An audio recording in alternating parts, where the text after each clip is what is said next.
মাথা চুলকানি, ঘুমের সমস্যা আর লুকোনো লজ্জা। মাথার উকুন সত্যিই জীবন বিরক্ত করে তোলে। কিন্তু চিন্তা নেই, আজ জানুন উকুন মারার ৫টি কার্যকর উপায়। প্রথমত, মেডিকেটেড উকুননাশক শ্যাম্পু ব্যবহার করুন। ৭ দিন পর আবার ব্যবহার করলে ডিম থেকে নতুন উকুনও মারা যাবে। দ্বিতীয়ত, ভেজা চুলে কন্ডিশনার লাগিয়ে ফাইন দাঁতের চিরুনি দিয়ে ধীরে ধীরে আঁচড়ান। উকুন আর ডিম দুটোই উঠে যাবে।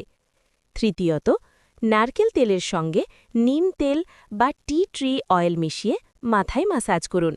এটি উকুনকে স্বাভাবিকভাবে নষ্ট করে। চতুর্থত, চাদর, তোয়ালে আর কাপড় গরম পানিতে ধুয়ে নিন। পঞ্চমত, চিরুনি, টুপি আর বালিশ ৪৮ ঘণ্টা প্লাস্টিক ব্যাগে বন্ধ রাখুন। মানুষ ছাড়া উকুন বাঁচে না। পরিচ্ছন্ন থাকুন, সতর্ক থাকুন আর উকুনকে বলুন চিরতরে বিদায়।